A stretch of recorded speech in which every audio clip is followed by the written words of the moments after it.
여당에서는 이 모습을 비판적으로 봤습니다. 우상호 의원은 이거 해결 안 한 거다. 봉합만 된 거다.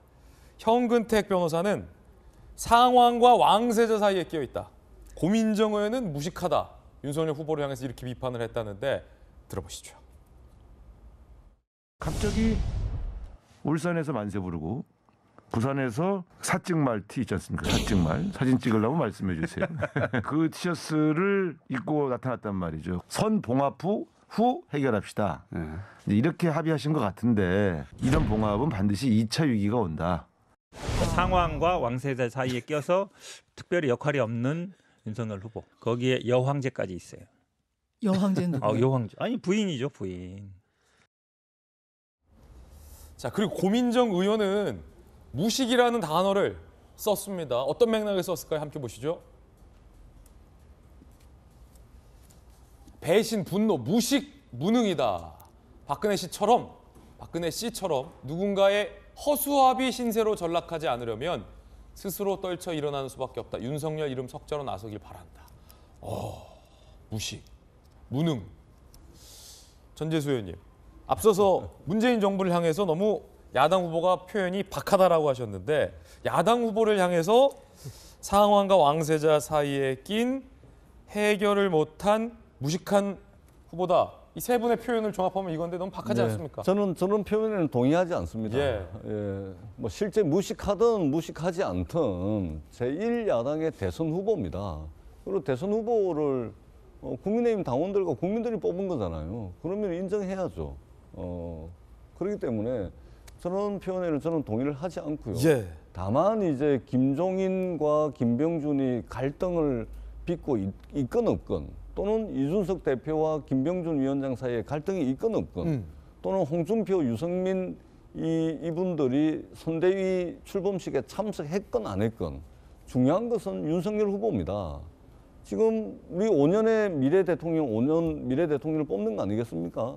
이재명 후보와 윤석열 후보 둘 중에 한 분을 대통령으로 뽑는 겁니다. 근데 윤석열 후보에게 아쉬운 게 그런 거라는 거죠. 자신의 어떤 국가 경영 능력이라든지 자신의 국정 철학이라든지 비전이라든지 이런 것이 올 7월 달에 정치 참여 선언하고 난 뒤에 선대위를 출범했음에도 불구하고 별로 보이지 않는다. 그리고 오히려 온갖 이제 현안이라든지 이런 것에 대한 말실수들이 굉장히 많았지 않습니까? 그런 측면에서 이제 좀 후보가 중심이 돼가지고 오히려 김종인 위원장에 가려서 안 보이고 이준석 대표에 가려서 보이지 않고 오로지 반문 또는 정권교체 여론에 그냥 그것만 가지고서 대선을 치르려고 하는 것이 아니냐.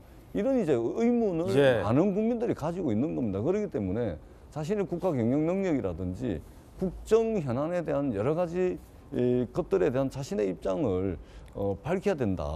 이제는 국민들이 알고 싶어 한다. 이 정도의 표현을 하는 것이 저는 적절하지 무식하다. 이것은 적절한 그 감정을 자극하는 표현이잖아요.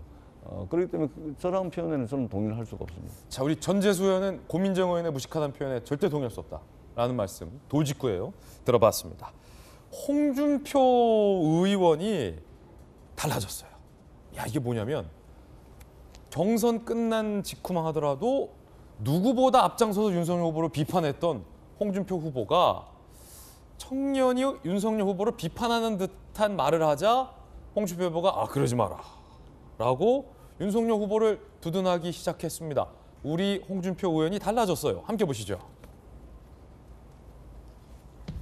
자, 청년의 꿈 청문 홍답. 사실 김종인이 대통령, 윤석열이 바지사장 같아요 라고 누가 이제 좀 비판한 거죠. 그러자 준표 형, 그리 만만한 사람이 아닙니다.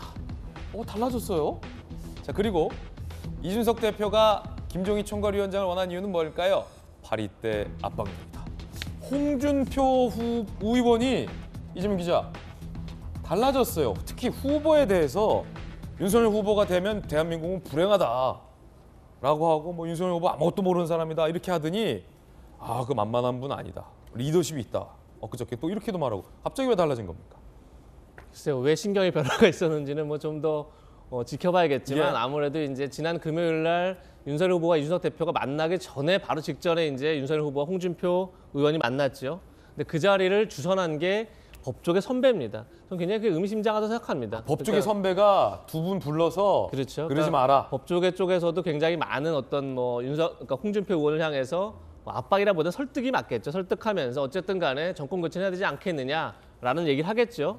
그리고 실제 뭐 홍준표 의원도 스스로 얘기했죠. 뭐 윤석열 후보에 대해서 굉장히 비판적 얘기를 하면서도 그렇다고 내가 이재명 후보를 뭐 당선을 도울 수는 없는 거 아니냐 얘기도 여러 차례 했기 때문에 그리고 이제 선대위가 출범했고 그런 점에서 어느 정도 이제 조금 본인 스스로도 이제 좀 스탠스의 전환을 조금씩 하고 있는 게 아닌가 이제 그런 생각이 들고 글쎄 어쨌든 윤석열 후보 입장에서는 홍준표 의원을 뭐 선대위 합류시키기 중요한 건 아니지만 제가 볼 때 최소한 지원 유세를 할 수 있도록 만드는 게 굉장히 중요하죠. 그건 어쨌든 간에 뭐 윤석열 후보가 지금 유일하게 가장 강하게 내세우는 메시지가 100가지 중에 99가지가 달라도 정권 교체를 하나만 같아도 우리 같이 간다는 건데 심지어 같은 당에 있는 의원까지도 본인이 끌어내지 못한다 그러면 사실은 그런 이제 뭐 모두가 다 아울러서 정권 교체 이루겠다는 말 자체가 그냥 공허해질 수 있는 거죠. 그런 점에서 아마 윤석열 후보도 앞으로 더 많이 홍준표 의원에게 공을 들일 테고 홍준표 의원도 제가 볼 때는 뭐 어쨌든 간에 본인도 여기서 정치를 그만둘 생각이 없다는 건 뭐 청년의 꿈을 통해서 충분히 본인이 보여주고 있는 것만큼 어떤 식으로든 본인이 이제 합류하기 위한 스스로의 어떤 명분들을 만들어가고 있는 과정이 아닐까 그런 생각이 듭니다. 그렇군요. 윤석열 후보와 관련된 이야기 나눠봤습니다.